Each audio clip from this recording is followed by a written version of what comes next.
Call the meeting to order.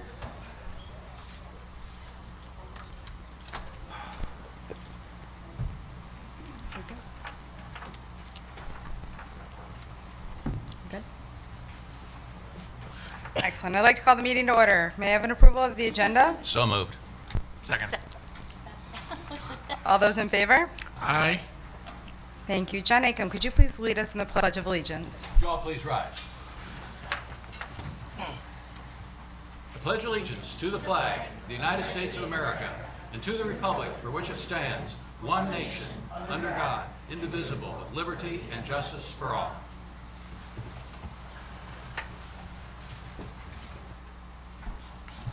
Thank you, John. We are now at announcements, which I believe, again, is yourself. We are proud of our graduates and invite the public to join us for this year's graduation ceremony on Saturday, June 6th at 10 a.m. Weather permitting, we'll hold the graduation ceremony outdoors at Jacobson Field. In the event of inclement weather, we'll move the ceremony indoors to the Barkin Arena at the same time, 10 a.m.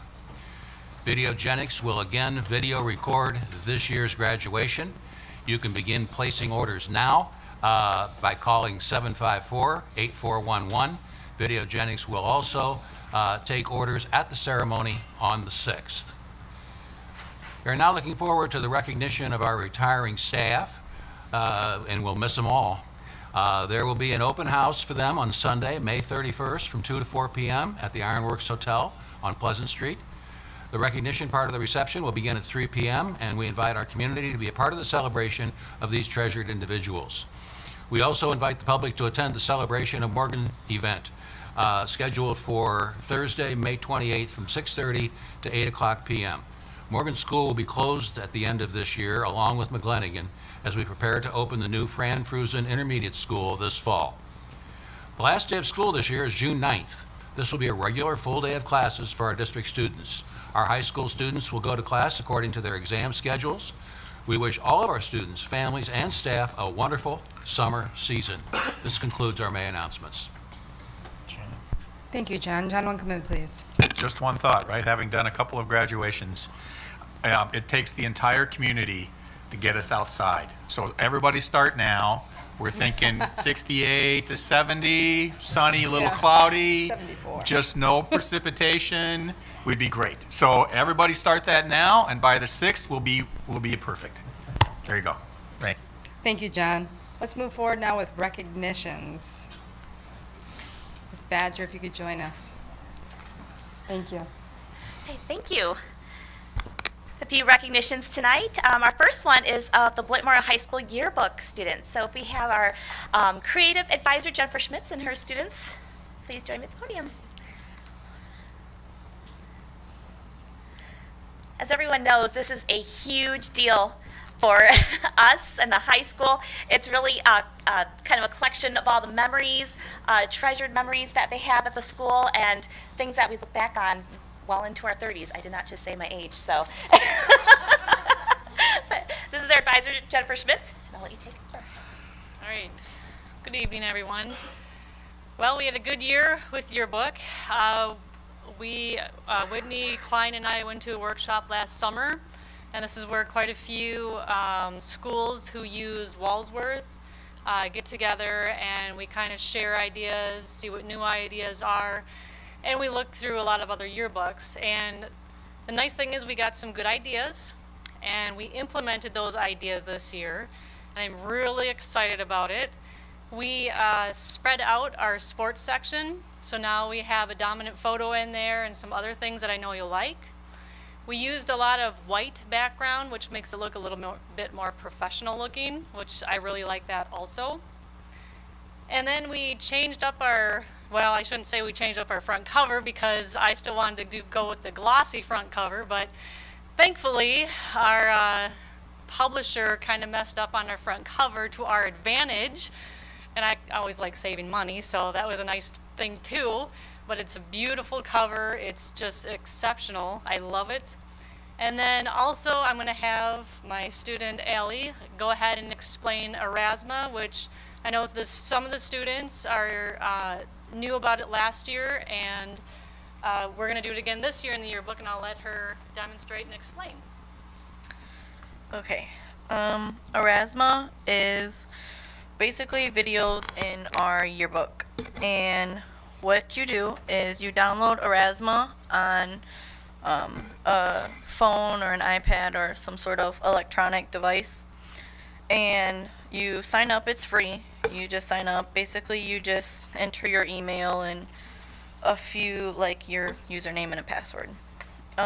What you do is in our yearbook there is some places where there will be a nighthead on the picture, like on the corner of the picture. Let me find one. I'll just go to, that's what I'm gonna do. There's one in the front of Miss Salzman doing her log rolling. I don't know if it'll work. And what you do is you'll hold it up like this so that you can see the nighthead, but this one's not going to work. It should work. Or her ice bucket challenge, if it'll work.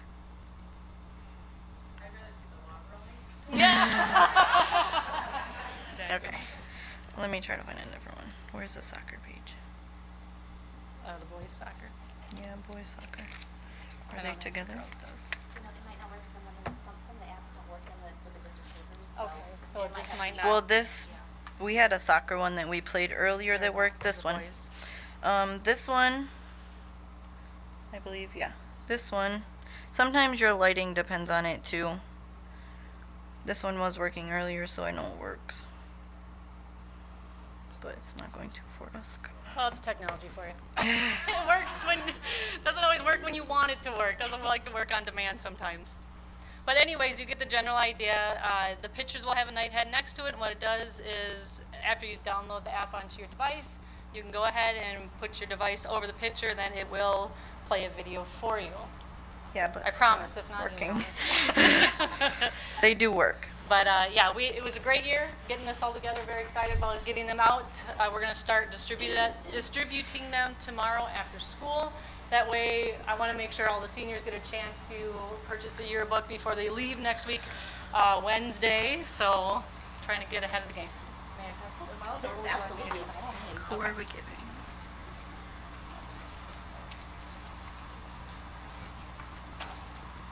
Our board members get a first peek at the yearbooks. I remember the Erasma app last year was really popular. Really, really neat to see the videos out there. Well, we have actually something for you. So we have you come back up.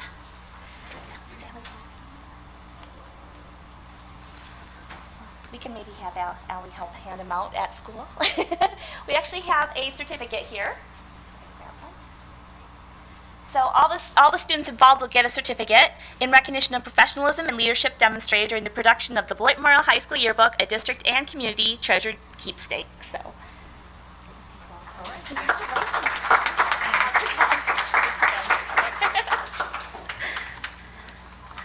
fun. I can't wait to see it.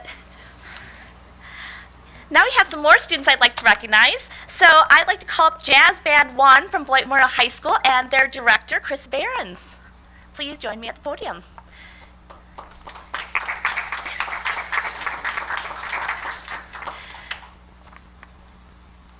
This group of students, along with some of their peers, had just gotten back from New York City for Essentially Ellington earlier this month, and some of us had a chance to actually watch some of the performances that are also online on our news blog, beloitschools.org, so if you want to check that out. So here I'll let Chris Behrens go ahead. All right, thank you. I'm here to report that the trip was an incredible success, and both on the stage and off, it was just a great experience. And I want to personally thank the school board, the school district, Dr. Tom Johnson, for your support, and not only this group, but all the performing arts in our school. This is one of many great things that are happening in our department. So, thank you for that. I have a few students here tonight, and Marissa Otto has a prepared statement from the group she would like to read that kind of sums up the experience.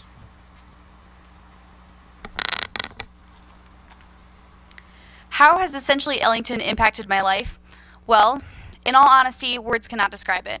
As soon as we returned from the competition, my friends have been repeating, "How is New York? How is New York?" And I have found that I cannot find a proper response that embodies the inevitable one-of-a-kind feeling and emotion emitted from simply being a part of something like EE. The euphoric feeling on stage, the eagerness felt within by personally witnessing world-renowned musicians, the love and appreciation given by everyone there. The festival and competition has brought our band together as one unified force. It has taught each of us lessons on bettering ourselves as musicians and simply human beings that will shape us as we evolve into adults. The people we had the privilege to meet in NYC were incredible. The talent was mind-blowing, and the entire atmosphere and environment within itself was profoundly supportive. It was almost a sense of communal selflessness. Essentially, Ellington isn't about winning the competition or receiving the money and glory of being number one, but rather the memories created solely by being a part of such a beautiful opportunity. Music withholds a certain power to bring us all together, and that is something that I will remember and carry along with me for the rest of my life.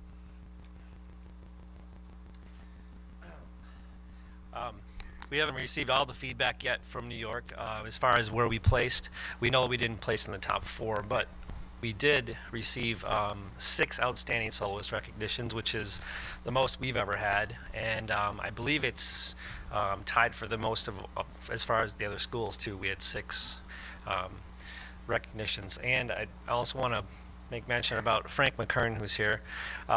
He was one of our outstanding soloists, and partly because of his performance there, he was given another opportunity this summer, the first ever Jazz Academy that's put on by the Jazz at Lincoln Center, which is a 2-week jazz camp out in Castleton, Virginia, with 42 of the top jazz high school musicians from across the country get to participate. He'll be studying with Wynton Marsalis and Marcus Printup, and because of this opportunity in New York, he was heard and given this opportunity. So, among the many great things that happened.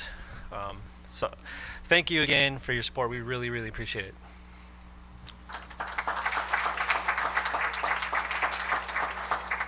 And I just say too, reading the comments that were posted alongside as they were performing was just outstanding.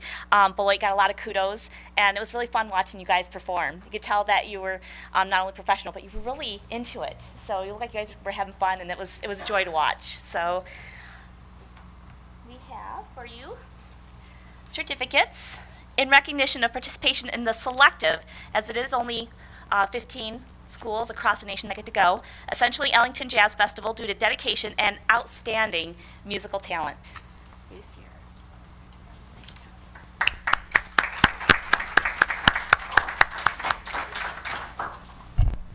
John Akin, please. I'd just like to say that to see Beloit Memorial High School being showcased nationally and doing well is extraordinary. It's an experience that we can never get tired of. And so congratulations on yet another Essentially Ellington, another great showing. You guys are great. Thank you. Thank you, John. Great. Okay, now we come to our last school of the year to have recognize some outstanding district staff. So I will ask Principal Dr. Tina Salzman to please join me at the podium, as well as our honorees, Amanda Salen, Mike Sindahl, and Tammy Spork, all from Beloit Memorial High School.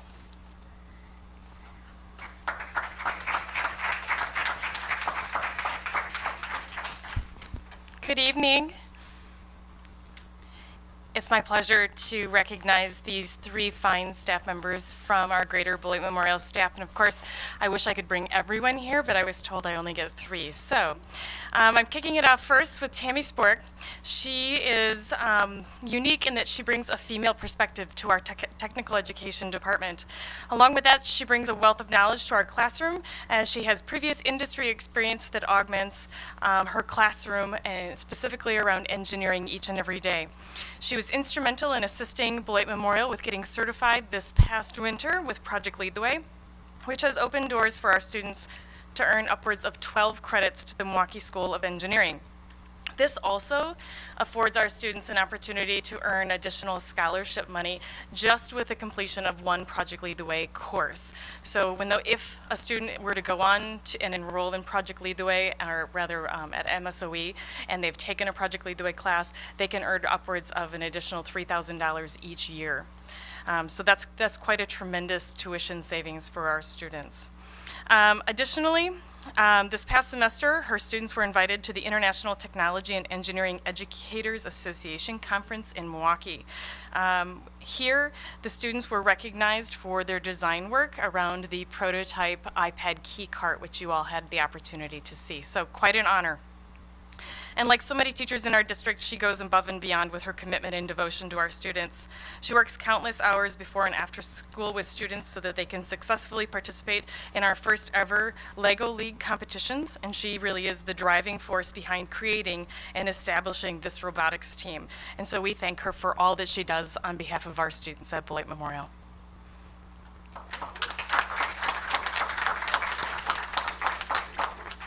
Next up, I would like to recognize Mike Sindahl.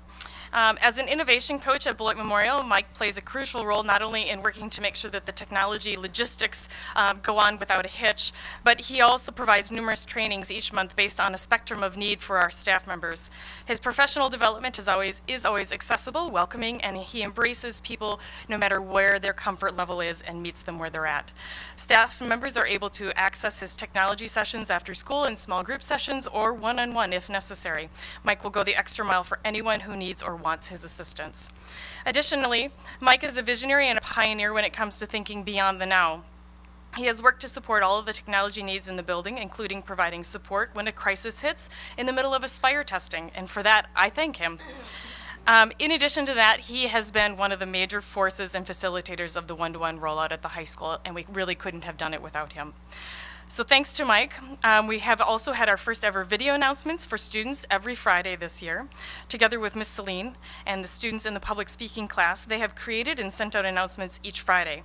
This has allowed our students to practice public speaking skills and be part of a creative team to utilize and access the technology within our school and our classrooms. Mike truly embodies what it means to go above and beyond as well, and for that we thank him and for all that he has done to help both our students and our staff and our administrators. We couldn't do it without him at Beloit Memorial.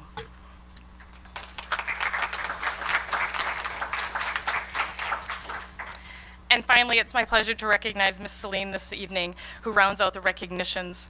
In addition to being a great English teacher, she is also part of the announcement team. She works hand in hand with Mike with the public speaking class to provide our Friday announcements. Her organization and coordinating skills have opened up a new audience for our students to have an authentic public speaking environment.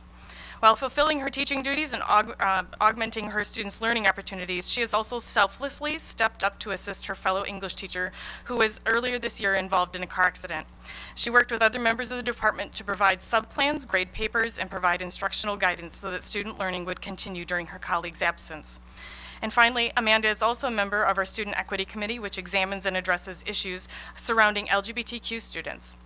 Her leadership has helped raise awareness and bring attention to the topics and issues that all of our students face. Her advocacy has helped shape policies in our district and serve to better inform our building practices as we work to be responsive and inclusive of all of our students. And again, for that, we thank both Amanda, Mike, and Tammy for all of their work, as well as all of the staff at Beloit Memorial. Thank you.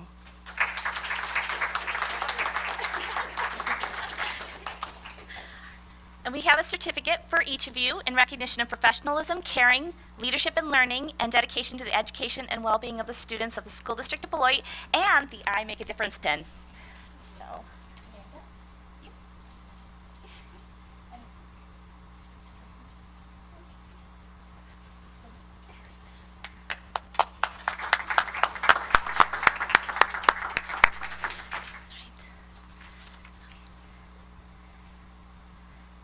And our next recognition, actually, it's our last recognition, certainly not the least. It's our student board representatives, who of course are lead very busy lives, and actually they're not here tonight, but I do want to say that on camera that we appreciate the time they put into this.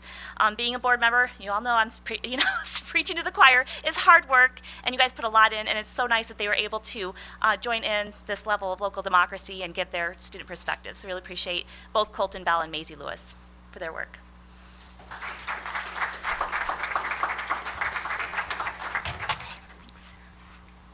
Thank you so much. Let's move forward now with citizens or delegations. Are there anyone who wishes to speak to an area or interest that is not included on tonight's agenda? If so, I would ask that you would rise and please move forward to the podium. Again, I would ask, are there any individuals that would like to speak of an area of interest that is not included on tonight's agenda? If so, if you could please rise and move towards the podium. Seeing none, let's move forward then with superintendent's reports to the board. Dr. Johnson.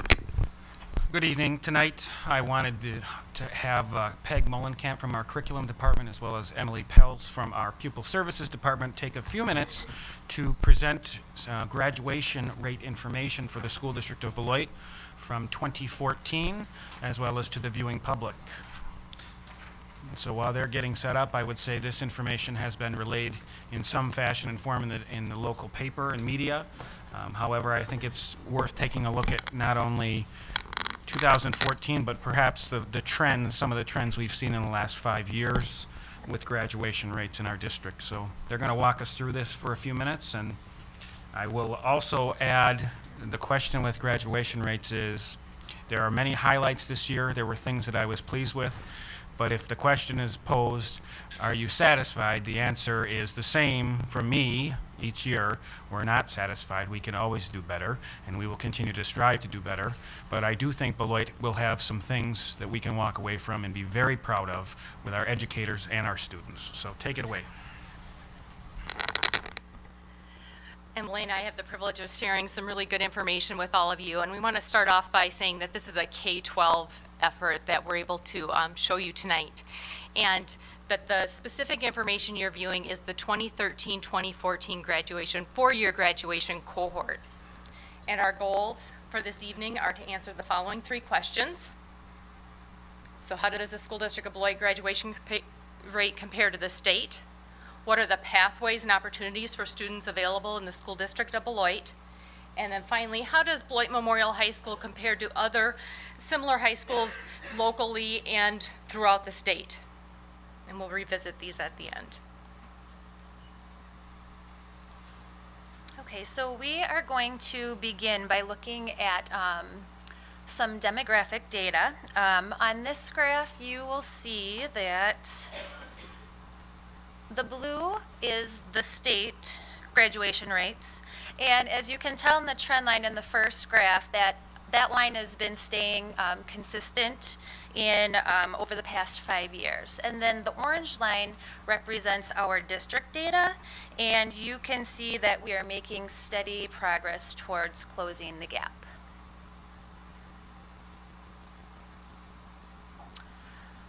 This graph shows us comparisons by students with a disability, and as you can see that we have increased 6.8% from the 2012 and 2013 school year.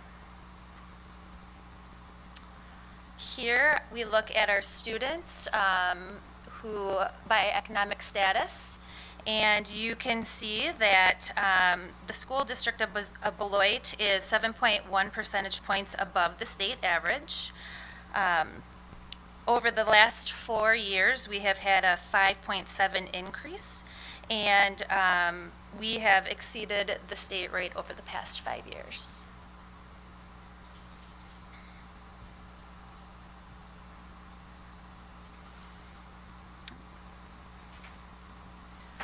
Next, we will look at comparison by ELL status. And our ELL graduation rates have exceeded the state ELL average for the past 5 years. We are 6% above the state average.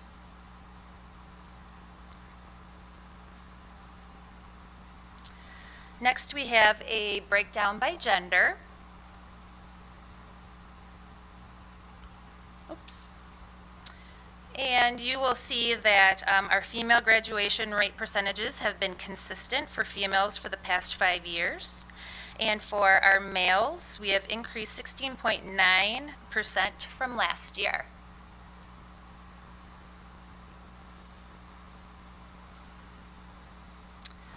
Next, we will take a look at race and ethnicity. And our students of color have exceeded the state average rates for the past 5 years. If you look at the Black or African American graduation rates, we have increased 6% from last year and are 20 percentage points above the state comparison rates. When we look at our Hispanic and Latino population, we have increased 7% from last year and are 8.9 percentage points above the state comparison average. And then finally, when you look at our white students, we have increased 3.9% from last year.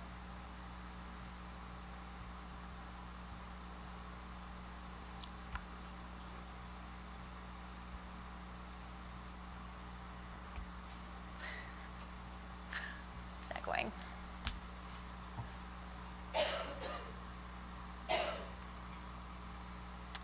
Okay, so we have several pathways to graduation. First, I'd like to highlight our school entities, which include Beloit Memorial High School, RCAA, BLA, and Beloit Virtual Academy.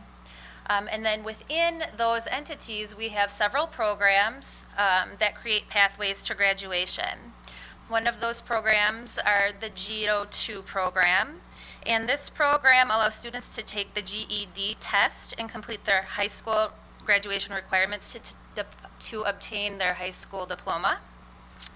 We have the Fresh Start program, which is a program through Community Action in which students participate in trades training and complete the required coursework for high school graduation. We have our Youth Challenge Academy, which is an alternative program for at-risk youth that teaches its students key character traits and allows students to complete their required high school coursework.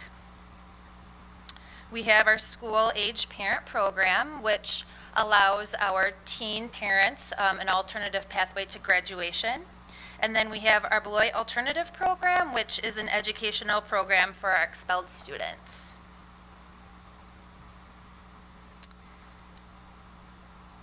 So what does the data show us? Well, the 13-14 graduating class consisted of 443 students altogether. And of that cohort, 392 graduated, which is an 88.5 graduation rate. 351 students, or 90% of the graduating cohort, participated in a traditional high school program, and 41 students, or 10% of that cohort, participated in an alternate program. And of those students who participated in an alternative program, this is the breakdown of their demographic information. So 95% of them were economically disadvantaged, 10% of them were students with disabilities, and 5% of them were ELL, 41% were female, and 59% male, 37% African American, 17% Hispanic, and 46% were white students. And when we look at our overall demographic data for that cohort, the numbers are really aligned with what we have presented here, with an exception of the subgroup economically disadvantaged, in which we have 63.5% economically disadvantaged for the entire cohort, but out of that 41 students that were represented, 95% of them are economically disadvantaged.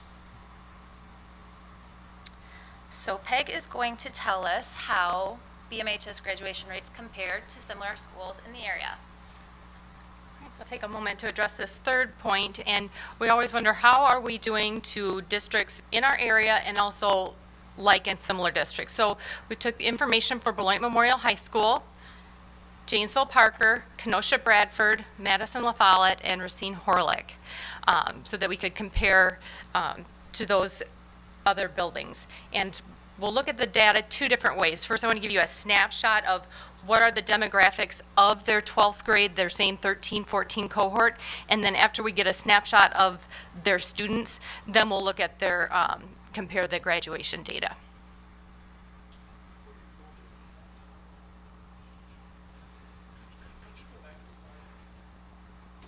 Could you go back a slide? Sure can.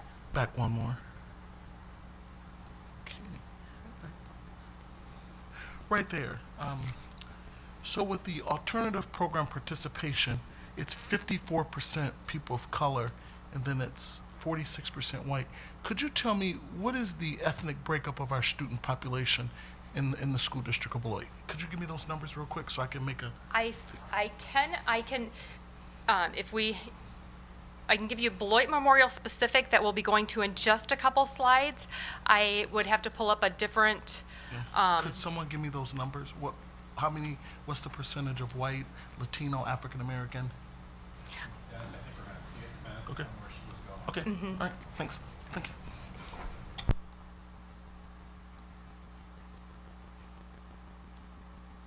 okay, so remember this is just a snapshot of 12th grade, 13-14 cohorts across the 5 schools. And for our purposes, we're paying attention to Beloit Memorial. It's in yellow. Try as I may, I couldn't get it to be purple, so we're going to go with Wise-yellow here. This is total enrollment for that 12th grade cohort, with Horlick having a significantly higher number of students than the remainder. This is a breakdown by disability status, and I always find that it's looking at the percentages helps. So where do we fall in comparison? And Beloit Memorial is 14% students with disabilities, which is bottom 2 lowest percentages of the 5 comparisons. By economic status, so students who qualify for free and reduced lunch. Here's the breakdown. Beloit Memorial, 56% free and reduced lunch, which is the second highest, with Horlick being 62%. And again, this is not the graduation rate, this is just student population. Breakdown by ELL, our English language learners. Beloit Memorial, 4%, second lowest compared to Parker. By gender, pretty even across all. Race, ethnicity, and this will answer your question, Dennis. Beloit Memorial, 22% of students African American, 25% Hispanic, 50% white. And we do see that there's very small numbers of students in the American Indian, Asian, Pacific Island. They don't report out as much information when there's not a big enough pool. So the main 3 categories are what we're looking at for our purposes today.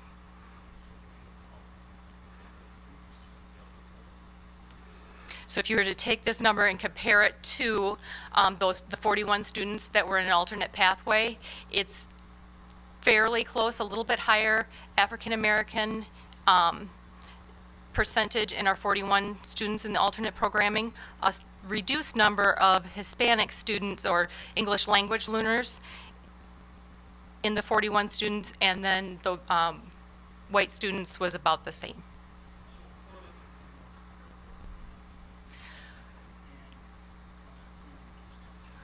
Horlick is probably the closest apples to apples if you're looking overall, if you're looking at all categories, yes. Followed closely by La Follette. Okay, so now that we've had that snapshot, let's take a look at how do our graduation rates in each of those categories compare to these 5 schools. And again, for our purposes, we're looking at the yellow for Beloit Memorial High School, and you'll see that the graduation rate is 91.2, and the state overall graduation rate was 88.6. And if you look at the 5-year trends of these 5 schools, you can see that the yellow, we've made steady progress, as Emily was saying, as a district. Then we look at disability status. Across those 5. Economic status.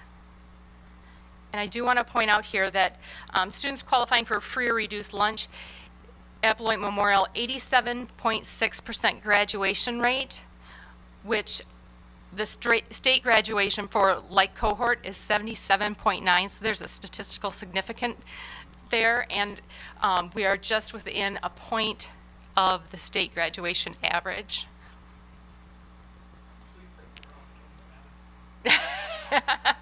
Not that you're keeping track.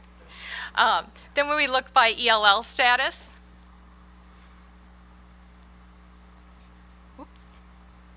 and by gender, here we have another statistical significance that Emily had shared with you. Our male students made a huge increase, 16.9% from last year to this year.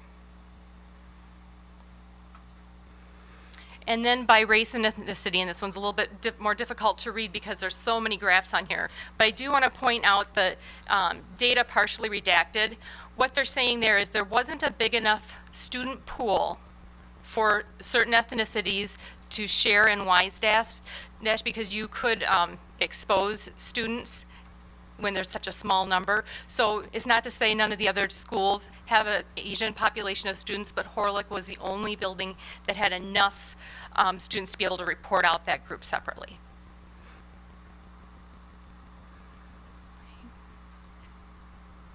So we're going to revisit those 3 questions, and these last 3 slides just have some of the highlights that Emily and I have shared with you to answer each of these questions. And again, we're seeing a 5-year trend here of increase within our district, which is very encouraging. The school district of Beloit has so many different options to meet the needs of our students, so we're constantly looking at that and adjusting what we do. And this is probably my favorite slide because as we look and compared it to all of the different, the 5 different schools, Beloit Memorial is leading the pack in almost every single category. And it is a K-12 effort, a 4K-12 effort. And it's a testament to the work and care of our students, or of our staff.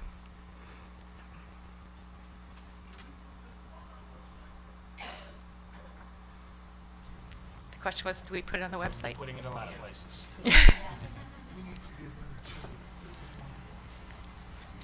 Dr. Johnson, please, then John Acom. Yeah, I'd just like to add, this is really exciting news. And it's not exciting news in the sense of one moment in time. This is a trend, and we want to emphasize trend.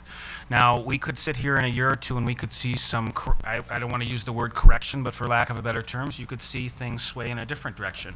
One of the things that I noticed, the increase in males from one year to the next was very significant. I would imagine from a statistical perspective, you may see some type of a change in that because it was so dramatic as we go forth. But again, to look at like schools and to see this district ahead in so many categories that get attention across the country, including poverty, economic status, English language learners. When I look at the graphs and I see that our Black and African American students, Hispanic, Latino students, and our white students lead all of the comparable schools significantly, that's very telling about the work that's been done in recent years, K through 12 in the district.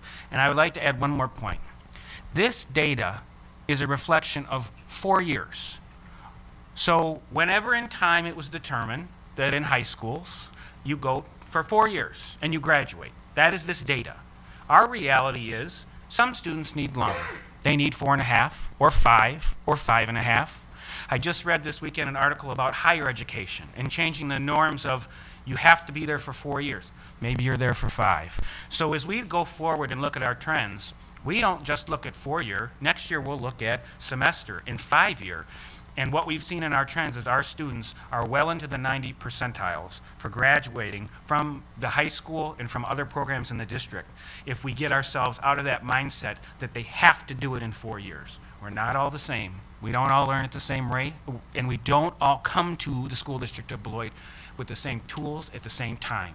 So I'm pleased, not satisfied, and to answer your question, Dr. Baskin, this will be highlighted not only on our website, but beloitschools.org and for other members of our community, because when we also attract business to this community, this is the first question they ask usually. So thank you both for the presentation. Thank you, Dr. Johnson. John Aiken, please. I was going to say some of the same cheerleading things and all that, because I think it's hugely important. But I think that there's a couple things here that we can attribute to that haven't been mentioned yet. One, we don't let go. We just simply don't want to let go of any kid that comes into this school district. We want to keep them in school. We want to keep them educated. We want to do whatever we can to do that. So we have, as you saw in this presentation, various alternatives available so that we can keep these kids in school, keep them on track toward graduation. And the other thing is, too, we pay attention to these kids. Our kids are not treated by the administration, by the school board, or by the teachers, or any by other employees for that matter, as just a nameless mass of young people. They are individuals. They are known.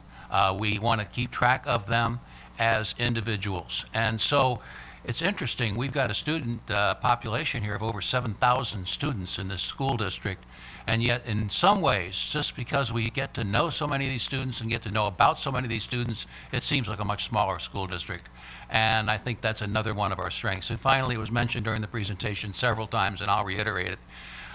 It's not an effort that starts when they're freshmen in high school. It's an effort that starts when they enter four-year-old kindergarten here. And I think that's very important, too. And kids who are raised up in our district, we're very proud of them. We think that's great. And again, we like this idea of being able to do that, because every year we're reinforcing the idea of graduation, the idea of post-graduation, post-secondary education or employment.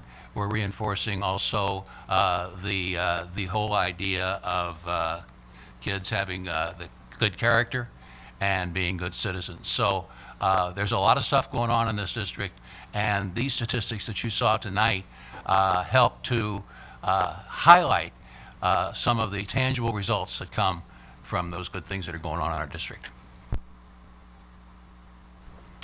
Lisa? So while I echo what everybody else has said, I have a question about the gender comparison with the statewide and the high school in terms of girls. So they're a little bit less, Beloit Memorial graduated a little bit less or fewer girls than the state average. Does anyone have any ideas about why that is? I would say we haven't studied some of these areas more in depth.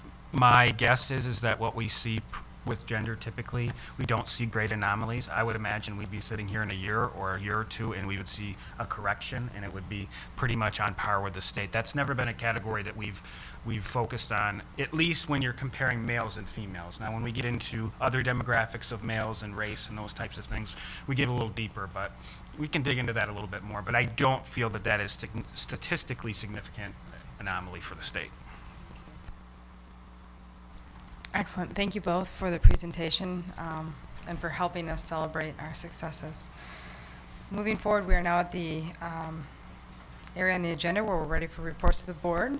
Because our student board members are not with us this evening, we're going to fly past that, and we're going to move straight to committee reports. So first up with Finance, Transportation, and Property Committee, we have John Winkleman, please. Thank you, Shannon.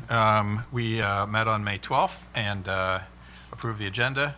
We will select a new vice chairperson at our next meeting. We appointed a TIF and Parks representative. We will do a new Parks representative. The TIF representative is me at this point in time. We had a nice presentation on food service. Appreciate Janelle and Dawn coming to share with us. It was really interesting to kind of learn about meal and how much our participation has increased and how breakfast in the classroom versus not breakfast in the classroom plays into what we do and how it works. The good news is that our participation is up, which means it's great for kids. They're getting fed, they're getting the nutrition that they need so that they can excel in the classroom, as we just saw. There's some other key pieces that I think we should point out. A real emphasis and work with the wastewater treatment plant on energy partnership and on some recycling, and so that's a new piece that's in the picture right now. Fresh fruit and vegetable grants, culinary arts and the catering events, we're working very closely with them. Opportunities is National School Lunch Superhero Day we had, right? We heard about others as went along with there. Aramark is our provider, and they do some really cool things. They provide some donations. They also have scholarships for students. And then, they've worked hard on the new school store. This year we put some money into kitchen facilities for them to really work much better and more efficiently. So it was a great report and a very good year with food service this year. So thank you to Janelle and to Dawn for their work. We spent some time reviewing network equipment bids and hardware. Janelle did a nice job of collecting all the bids, and we will have a proposal for Entree computer systems for Fruzen in the next section of our meeting. We had a student travel RFP award for Beloit Memorial Science Trip in June of 16. So they're planning. Janelle brought us with our kind of monthly budget adjustments, and those were helpful. We had waiver of rental fees for Girl Scouts, Beloit Junior Women, and then we reviewed the program called Midwest Tar Heels, which is a student basketball group. And they came to us seeking to waive some insurance, which we did. And then we talked some items about budget projections in an overall workshop. So that was our meeting. Thank you. Are there any questions for John? Seeing none, let's move forward with curriculum and instruction. John Aiken, please. Okay, we also met on May the 12th, and first order of business was to make a couple of appointments. We needed to appoint a vice chair for the curriculum committee, and Dr. Lisa Anderson-Levy is that person. And we needed to appoint the school board representative to the equality committee, and Dr. Anderson-Levy is also that person. We looked at a couple of new things. We looked at something called Mentoring Mathematical Minds, Project M3 they call it. These are supplemental materials for grades 1 through 5 that extend mathematical concepts.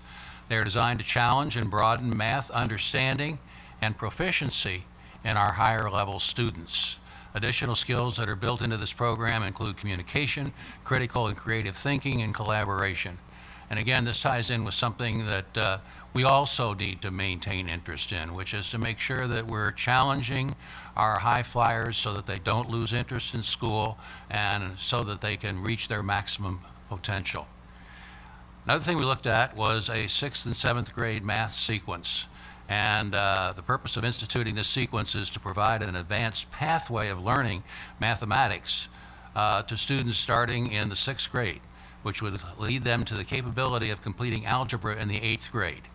So this sequence is specifically designed so that students do not miss any content from 6th, 7th, or 8th grade math. So 6th, 7th, and 8th grade math is basically compressed with all the content intact into 2 years instead of 3 so that they can move into that algebra in the 8th grade year. This is something that I've personally been interested in for a number of years, sitting on the curriculum committee.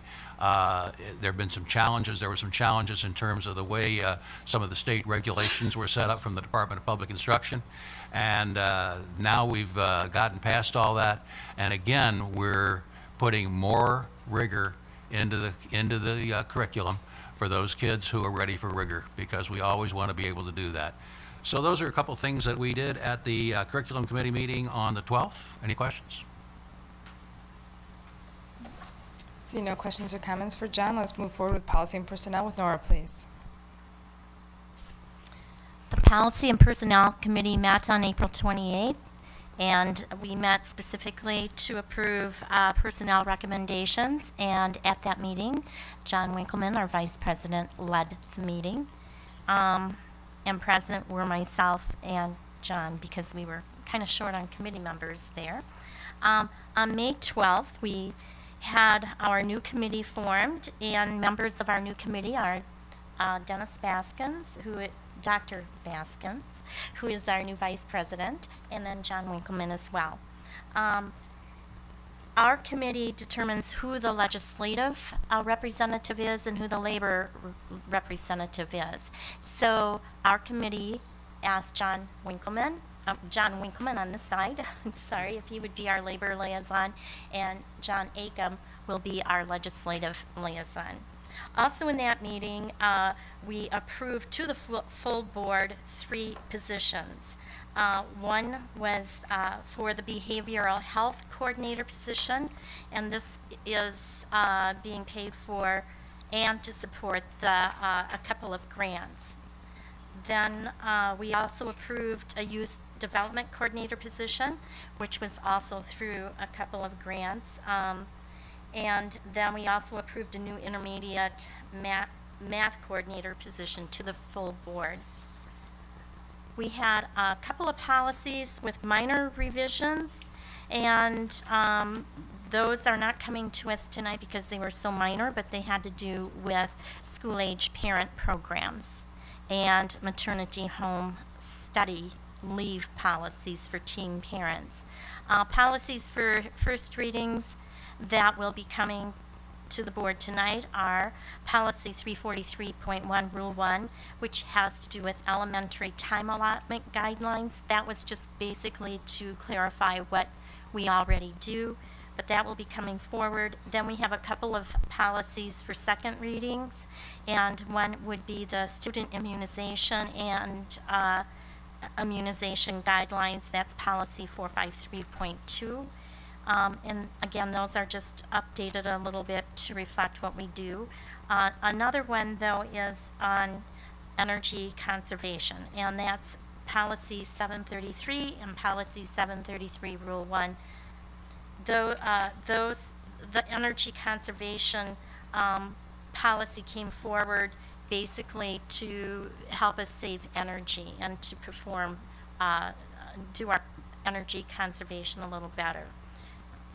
In addition to that, we had a labor liaison update by Mr. Kabelka, and he reported to our committee that retirements, educators who would like to retire, they could let the district know by June 1st. They moved it to June 1st to give a little more time for educators to inform the district of their decision. For future discussions, we talked a little bit about having staff count demographics that we would be looking at. Might have a little bit in our committee, but maybe for the full board. We're going to also talk about a new policy, which Mr. Acom referred to, and a new policy has to do with the 8th grade algebra through legislation. We can give high school credit for those students who take 8th grade algebra, but we have to have a policy that has the same language as our new law does. And I think that's about all that we covered on May 12th. Are there any questions? Any questions or comments for Nora? Seeing none, let's move forward then with the consent list. Madam President, Yes, John. I've got a correction to make. Do we want to pull it out, or do you want to propose the amendment first, or how would you like me to do it? Whichever way you'd like to proceed, John. Thank you so much. I do have an amendment to bring to it. The special meeting of the Board of Education, for April 28th. It's on page 40, and we're on the very bottom line of the page, wherein it says that Shannon appointed Dennis Baskin and Michael Ramsdale to serve on the Curriculum and Instruction Committee. And while Dennis and Michael are both wonderful people, and we love to have them, they aren't on the Curriculum and Instruction Committee. We have Dr. Anderson Levy and Nora Gard on that committee, so I'd like to get that changed if I could. What page are you So you're I'm on page- making a motion as adjusted? It's a motion, yes, a motion to amend. It's on page 46, very bottom of the page. Last two lines of the page.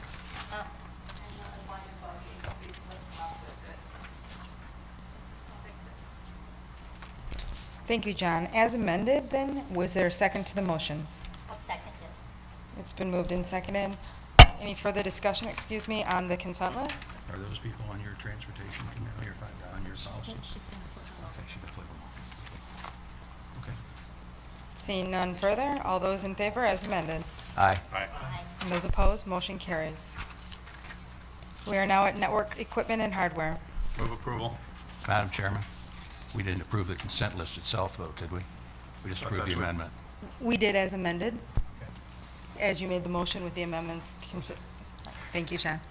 All right, so we do have a motion to move forward with network equipment and hardware. Is there a second? Second.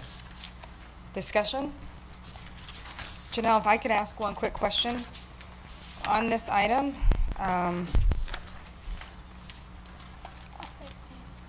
The question I have is that the group that's being awarded or is requested to be awarded this evening is not the low bidder, and I appreciate the rating of the others. What I'm guessing, what my primary concern with is that with vendor number 3 coming in 21,000 under the 116,000, they, as far as total cost of the solution, they were the only ones that came in at the 40%. So knowing this, are there going to be other aspects of this total cost of the solution, whereas these other vendors, perhaps the one that we're going with vendor 5, will again come in at a greater amount as opposed to vendor 3 that came in at 100% match as total cost of the solution at the 26,000 less, Okay, so or 21,000 less, sorry. the overall rating at the far right, Correct? that is what's capturing all of them. So are you focused just on column 1, total cost? Yeah, I see that they're at 78% versus the 82%, so they're 4% lower than the overall rating. So the big difference with this particular bid was the completeness of the solution. We had a lot of varying bids as far as the network package itself and what they bid. So the overall rating is what we used, piecing all those different columns together. So the cost was 40%, but completeness of response to the RFP was one thing that we had to really be careful of. That particular vendor had the most complete bid instead of piecemealing it all out, which also had an impact on shipping. Does that answer your question? It does. I'm wondering if in a scenario such as this where there is a large cost differential, could we then take the top 3 bids and ask for clarification on those bids, or is that not possible? So I don't have it in the packet, but if you were to look at all the response, all the comments, you would see. So behind this sheet, the evaluation sheet, there's comments for every single bid and the reasons in each category. So the price, I know you're saying this cost is a lot cheaper. You're talking about the number 5 vendor, and you're comparing them, you're comparing them to 3, correct? Correct. So see the completeness of the response to the RFP? How they only got 10%? Theirs is a lot lower because they only bid certain components. Am I answering your question? So it wasn't as though they didn't respond to all questions, it's they didn't offer, they did not offer in its entirety what we were looking for. Absolutely. So Thank you. this is putting the network together, so they missed a lot of individual pieces. Outstanding. Okay, that Okay. helps answer it. Thank you so much. You're welcome. Are there any questions, comments on this item? It's been moved and seconded. All those in favor? Aye. And those opposed? Motion carries. We're at Student Travel RFP Award. Move approval. Second. Questions or comments? Seeing none, all those in favor? Aye. Those opposed? Motion carries. Budget adjustments, please. Move approval. Comments or questions? Seeing none, all those in favor? Aye. Those opposed? Motion carries. Project M3 Mentoring Mathematical Minds, grades 1 through 5, instructional materials adoption. Move approval. Questions or comments? Seeing none, all those in favor? Those opposed? Motion carries. 6th and 7th grade advanced math sequence, page 95, please. Move approval. Discussion or comments? Seeing none, all those in favor? Those opposed? Motion carries. We're a behavioral health coordinator position to support the SSHS grant proposal, please. Move Madam President, approval. Can I move approval of G and H together? They both tied to the same grant. Yes, and they were presented together in committee as well. I'll second both. Been moved and seconded. Comments? Discussion? John Aiken, please. Yeah, I'm looking at the second of the two proposals, which is the Youth Development Coordinator position. And this has to do with our AODA, which is alcohol and other drugs. It's a very important position to help keep our kids on the right track, or more typically, get those kids who may be a little off the track getting back on the track. And there's a lot in this job description. There really is. And yet it's less than full-time. It's 6/10 of a week. If you combine it with the previous one, as we have done in this motion, you get basically 1.4 full-time equivalent, replacing 1.8 full-time equivalent if you do the math. And so we've cut back a little bit in this area. And while, I understand budget constraints and all that, I would, at the very least, urge that we keep a close eye on this to make sure that we're still providing the appropriate level of services in this very important area. Thank you, John. Dennis? I know we discussed this at the last meeting, and I received 2 telephone calls on this, so it's not going to reduce the impact that we're servicing students. And that's what we understood it to be, right? That's right. John, you seem puzzled. Yeah. I think that was Tammy that mentioned that. Yeah. I can actually speak to that. Yeah. Actually, I feel that Tammy, could Oh, I'm I sorry. get you to come to the podium? I didn't so see those at you. home I'm can sorry. hear? Okay. Thank you. You must have snuck in. I did. Okay. I snuck in. I hear what you're saying, Mr. Acomb, about decreasing the FTE, but typically the responsibilities with these positions, with this position specifically, there were other responsibilities, where this position is strictly focused for at-risk behaviors. So there aren't any of those other things that are pulling them away to do other responsibilities. So I really feel that it'll be much more focused. Okay. Great answer. Thank you. Mm-hmm. So it will probably enhance the efforts I with the believe it will students. Okay. enhance the efforts, yeah, Thank you. absolutely. Thanks. Yep. Dr. Johnson, please. I would just add also to echo Tammy's statement, as somebody coming from the trenches and dealing with this and being an advocate for increased AODA support for our students at the high school and other levels in the district, looking at this proposal, knowing past practice, knowing responsibilities assigned to other people, you are increasing the district's commitment to AODA for our students, so we can all be assured of that. Absolutely. And, yep. As a follow-on, and I appreciate all the responses, my question is on the behavioral health coordinator, and I asked it, and I just want to make certain I understood the response that we had at committee, and that was knowing the great need for AODA as well as behavioral health within our district. The concern I had was, are we going to be taking any of the amount of time that is offered one-on-one to students with this job description, in that I believe this one is more focused on train the trainer? Correct. So those others then can be trained to assist with the behavioral health needs of our students? Absolutely. So are we at all taking away from a trained behavioral health specialist or coordinator to be able to provide one-on-one with our students by so approving this evening? No, absolutely not. This position is not really in line with direct services, so we Excellent. wouldn't be taking away any. from And the we're not students. taking a position that had direct services to students to provide for the funding for this? Nope. Outstanding. All right. Yep. Thank you very much. You're welcome. Any further questions or comments? Seeing none, moving forward, G and H as a whole. It's been moved and seconded. All those in favor? Aye. And those opposed? Motion carries. We are now at new intermediate math coordinator position. Move approval. And I'd like to add, too, I didn't report this in my committee report, that it is being paid by Title I funds, and it will be for an intermediate math coach. It's been moved. Is there a second? Second. Discussion? Seeing none, all those in favor? Aye. Those opposed? Motion carries. We're at 343.1, Rule 1, Elementary Time Allotment Guidelines, please. Move approval. Discussion? This is for first reading. Seeing none, all those in favor? Aye. Those opposed? Motion carries. 453.2, Student Immunizations, and 453.2, Rule 1, Student Immunization Guidelines, please. This is for second reading. Move approval. Second. Moved and seconded. Discussion?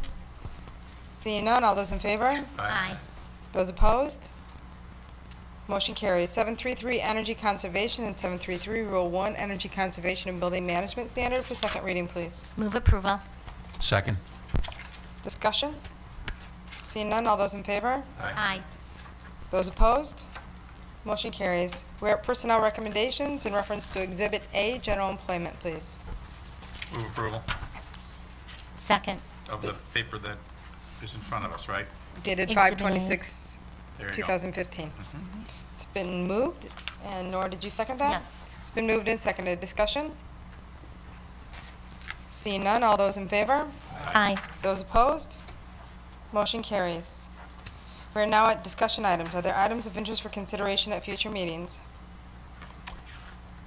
John Winkleman, please. Just one. So I had, a couple of us had an opportunity to go to the academic awards nights at the high school, right? The first year, second year, third year awards nights on one Wednesday, followed by the senior awards nights a week ago Wednesday. They're both wonderful. Appreciate the high school staff and the wonderful students that we got to see marching across the stage and getting recognized by parents and everybody. It made me stop and think about, an item that we could look at is what happens to our graduates, or what are the graduates' plans after graduation? I'd be curious to know kind of where are they off to, or at least where they tell us they're off to right now. So I'm wondering if there's a way, I think they collect that, or Dr. Johnson used to collect it. So if there's a way to just even bring that back to us at some point and share. I know I get that, I ask that all the time out in the public, so maybe at a next board meeting, it would be interesting to kind of just, small point of information to bring forward. It'd be great to know. Thank you, John. Dennis? Dr. Anderson Levy alluded to something in our previous meeting about number of students who are being expelled and looking at the different dynamics. I think at some point we need to have the administration look at some numbers, and then we need to explore options, indicators, factors, because it doesn't sit well with me, those numbers. So we need to look to see if there's something we can do from a board and policy standpoint to help the administration kind of correct some of this. So I don't know how you want to put it on the agenda, or workshop, whatever, but it's something we need to look at. Thank you. All right, we are now at announcements of future board meeting dates. We have committee meetings coming up on June the 9th for curriculum and instruction, finance, transportation and property, and policy and personnel. And the next business meeting is June 23rd. Unless there are any objections at this point, we shall be adjourned. Seeing no objections, we are adjourned. And for board members, please remember we are on recess and we'll be re-adjourning back in the Ford Board meeting room to finish our previous meeting, following this meeting. Thank you, everybody.